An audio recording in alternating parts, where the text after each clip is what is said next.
Hello ஹாய்ஸ், இன்னைக்கு என்னோட குட்டியான மினி விழாக்கு ஒன்று பார்க்கலாமா? நான் ஸ்கூல் படிக்கும்போது கூட டெய்லி 5 மணிக்கு எழும்புவனா எழும்பலையான்னு தெரியல. இப்போ டியூஷன் எடுக்கிறதுனால தினமும் 5 மணிக்கு எழும்பிட வேண்டியது தான். அதுவும் பசங்களுக்கு பாடம் சொல்லி கொடுக்க அப்படின்னு சொல்லிட்டு ஒரு 7:30 வரைக்குமே நல்லா பிஸியாக தான் போகும். டியூஷனில் பாடம் சொல்லி கொடுத்துட்டே அப்படியே பீட்ரூட் எல்லாமே கட் பண்ணி வச்சுட்டேன்.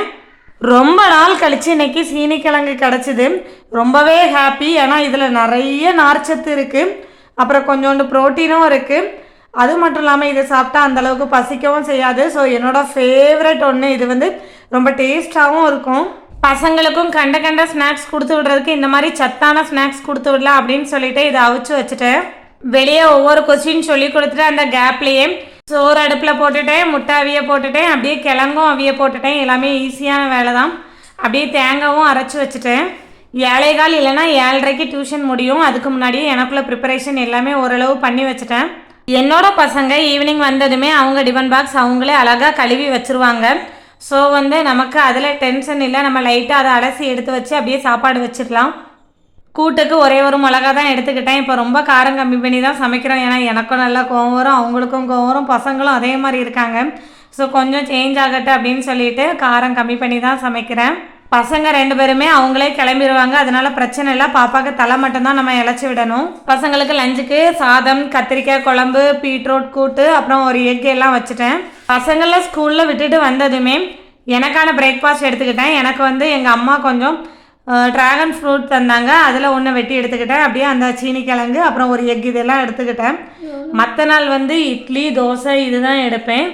ஆனால் இப்போ இந்த சீனிக்கிழங்கு இருக்கிறதுனால இதுவே நமக்கு வயிறு ஃபுல்லாகிரும். அதனால தான் நான் அந்த சாப்பாடு எடுக்கலை. இல்லைன்னா கண்டிப்பாக மாவுச்சத்து எடுக்க தான் செய்வேன்.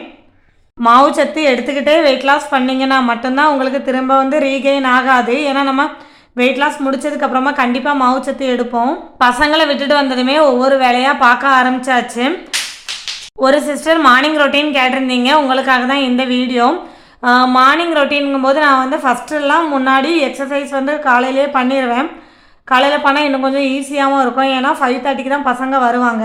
ஆனால் இப்போ கொஞ்சம் பசங்க அதிகமாக வரதுனாலையும் கொஞ்சம் எஃபெக்ட் எடுத்து சொல்லிக் கொடுக்க வேண்டிய அவசியத்தில் இருக்கிறதுனால 5 மணிக்கெல்லாம் டியூஷனில் உட்காந்துருவேன். ஸோ 5:30 வரை என்னால் எக்ஸசைஸ் பண்ண முடியாது. ஸோ நான் வீட்டில் வேலைலாம் முடிச்சுட்டு தான் எக்ஸசைஸ் பண்ணுவேன். சாப்பிட்ட உடனே எக்ஸசைஸ் பண்ணக்கூடாது. அதனால் சாப்பிட்டு முடித்ததும் பாத்திரம் தேய்ச்சிட்டு வீடெல்லாம் பெருக்கிட்டு அதுக்கப்புறமா தான் நான் எக்ஸசைஸ் பண்ணுவேன். எப்போவுமே பாத்திரம் தேய்க்க ஆரம்பிக்கும் போது ஒரு சொம்பு தண்ணி குடிச்சிருவேன். அதே மாதிரி பாத்திரம் தேய்ச்சி முடித்ததும் ஒரு சொம்பு தண்ணி குடிச்சிருவேன். ஏன்னா நம்ம தண்ணி இன்டேக் பண்ணுறது ரொம்ப ரொம்ப கம்மியாக இருக்கும். ஸோ டெய்லி மார்னிங் எழுந்திரிச்சதும் தண்ணி குடித்ததுக்கப்புறமா கண்டிப்பாக பாத்திரம் தேய்க்கும் போது முடித்ததுக்கப்புறமா குடிச்சிருவேன். அதனால் நமக்கு டெய்லி அதை ரொட்டீன் பண்ணுறதுனால நம்ம கண்டிப்பாக அந்த டைம் தண்ணி குடிச்சிருவோம். எப்போ வேலை பார்த்தாலும் மேக்ஸிமம் சாங் போட்டு விட்டுருவேன். முன்னாடிலாம் கொஞ்சம் ஃபோன் பேசிக்கிட்டே எல்லா வேலையும் கடகடன்னு முடிச்சிருவேன். ஆனால் கொஞ்சம் மைண்டு ஸ்ட்ரெஸ்ஸாக இருந்த மாதிரியே ஒரு ஃபீல் ஆகும். அதுவும் சில பேர்ட்டெல்லாம் பேசணுன்னா நமக்கு தலையிலலாம் ஏதோ பாரம் தூக்கி வச்ச மாதிரி இருக்கும். அதுக்கப்புறம் அந்த ஃபோன் பேசிட்டு வேலை பார்க்குறத அப்படியே விட்டுட்டேன். ஸோ இப்போ ஃபுல்லாகவே சாங் கேட்டு தான் வேலை பார்க்குறது. ரொம்ப சூப்பராக இருக்கும், மைண்டு ஃப்ரெஷ்ஷாக இருக்கும். ஆடிக்கிட்டு பாடிக்கிட்டு வேலையும் கடகடான்னு முடிஞ்சிடும்.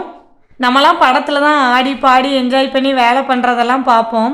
ஆனால் நம்ம ஒத்தைக்கு வீட்டில் இருக்கும்போது ஒரு சாங் ப்ளஸ் ஒர்க்கு செம சூப்பராக இருக்கும். ஆடி பாடி வேலை பார்க்குறதுக்கு அவ்வளோ அழகாக இருக்கும். பாத்திரம் தேய்ச்சிட்டு இருக்கும்போதே வெளியே மழை வர ஆரம்பிச்சிட்டேன். ஸோ வெளியே காய போட்ட ட்ரெஸ் எல்லாமே எடுத்துக்கொண்டு உள்ளே போட்டுருவோம். சும்மா எப்போ அவங்க எனக்கு இம்பார்ட்டன்ட் தரலையே, இவங்க எனக்கு இம்பார்ட்டன்ட் தரல, என்னை பற்றி அவங்க நினைக்கவே இல்லை, நான் பசங்களெல்லாம் நல்லா பார்த்துக்கிறேன், இவ்வளோ வேலை செஞ்சுக்கிட்டே இருக்கேன், ஆனால் என்னை பற்றி நினைக்கவே இல்லையே அப்படின்னு சொல்லிட்டு ஒருத்தரையாக நினச்சி நீங்கள் ஃபீல் பண்ணாமல் உங்களுக்கு நீங்கள் இம்பார்ட்டன்ட் கொடுங்க. உங்கள் மனசுக்கு நீங்கள் ஹாப்பியாக இருக்கக்கூடிய செயல்கள் கொஞ்சம் கொஞ்சம் செய்யுங்க. எனக்கெலாம் அந்த பாட்டு கேட்டு வேலை செய்கிறதுலாம் ரொம்ப பிடிக்கும். இந்த மாதிரி உங்களுக்கு என்னென்ன பிடிக்குமோ அதெல்லாம் செய்யுங்க. ஃபஸ்ட்டு உங்களை நீங்கள் நேசிங்க, அப்போந்தான் மற்றவங்க உங்களை நேசிப்பாங்க. உங்கள் உடம்பை ஆரோக்கியமாக வைக்க என்னென்ன சாப்பிட முடியுமோ நல்ல ஐட்டம் எல்லாமே சாப்பிடுங்க. நிறைய காய்கறி பழம் சாப்பிடுங்க. அதுக்கப்புறம் ப்ரோட்டீன் அதிகமாக எடுத்துக்கோங்க. பாத்திரம் தேய்ச்சி முடிச்சதும் நான் தண்ணி குடிச்சு முடிச்சிட்டேன். இந்த மாதிரி ஏதோ ஒரு குட்டி குட்டி பழக்கம் நல்ல பழக்கத்தை ஏற்படுத்திக்கோங்க. வெளியே நல்லா சூப்பராக மழை பெஞ்சிட்ருக்கு. இந்த மழைக்கு சுட சுட எக்ஸசைஸ் பண்ணால் சூப்பராக இருக்கும். வீட்டில் எல்லா வேலையுமே முடிச்சாச்சு, துணியும் மடித்தாச்சு, வீடும் பெருக்கியாச்சு. ஸோ இப்போ எக்ஸசைஸ் நல்லா மைண்டு ஃப்ரீயாக பண்ணலாம். எக்ஸசைஸ் பண்ண ஸ்டார்ட் பண்ணும்போது நல்லா தான் இருக்கும். ஆனால் ஒரு 5 நிமிஷம் அந்த மாதிரிலாம் போனோன்னே சப்பா இது எதுக்கு அப்படிங்கிற மாதிரி ஒரு மாதிரியான ஃபீல் வரும். ஸோ நான் என்ன பண்ணுவேன்னா எக்ஸசைஸோட சவுண்டை மியூட்டில் வச்சுட்டு சாங் வந்து மொபைலில் போட்டு விட்டுருவேன். எனக்கு பிடிச்ச சாங்கெல்லாம் தேடி போட்டு விட்டுருவேன். அப்போ வந்து அந்த சாங்கோடு சேர்ந்து நம்ம எக்ஸசைஸ் பண்ணும்போது ரொம்ப சூப்பராக இருக்கும். டெய்லி 20 மினிட்ஸ் அல்லது ஒரு 30 மினிட்ஸ் எக்ஸசைஸ் பண்ணால் நல்லா உடம்புக்கு ஃப்ரீயாக இருக்கும். அண்ட் வந்து தொப்பையும் ஈஸியாக குறையும். இன்னுமே மழை நிற்கலை, இருந்தாலும் இன்றைக்கி சாப்பிட்றதுக்கு கத்திரிக்காய் குழம்பு, பீட்ரூட் கூட்டு, சாதம் 3லேயுமே ப்ரோட்டீன் கிடையாது. ஸோ வந்து கடைக்கு போய் முட்டையும் அதுக்கப்புறம் வேர்க்கடலையும் வாங்கிட்டு வந்துட்டேன். மதியம் 1:15 1:30க்கெலாம் லஞ்ச் எடுத்துக்கிட்டேன். இப்போ பாருங்கள் நிறைய கத்திரிக்காய் இருக்குது, பீட்ரூட் இருக்குது, ப்ரோட்டீனுக்கு எக் இருக்குது. ஓரளவுக்கு கம்ப்ளீட் ஆகிட்டு பிளேட்.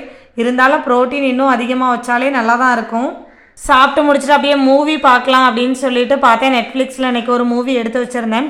ஸோ அதை பார்க்குறதுக்கு முன்னாடி ஏதாவது ஸ்நாக்ஸ் வேணுமே அப்படின்னு சொல்லிட்டு வாங்கிட்டு வந்த வேர்க்கடலையே உடைச்சேன்.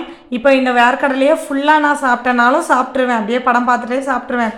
ஆனால் 100 கிராம் இது வேர்க்கடலை இருக்குது. இதில் வந்து ஏறக்குறைய 500 கேலரி கிட்ட உண்டு. ஸோ நம்ம அதை அப்படியே எடுக்காமல் இதில் வந்து 3ல் 1 பங்கு ஒரு 30 கிராமோ 35 கிராமோ எடுத்துக்கிட்டோன்னா நமக்கு அது வந்து 100-200 கேலரி தான் வரும். அதில் 8 கிராம்லேருந்து 9 கிராம் வரைக்கும் நமக்கு ப்ரோட்டீன் கிடைக்கும். ஸோ இனிமேல் என்னங்க மூவி முடிஞ்சதும் நல்ல ஒரு தூக்கத்தை போட்டுட்டு அடுத்த 4:30க்கு பசங்க வருவாங்க, டியூஷனுக்கு ரெடி ஆகிற வேண்டியதான்.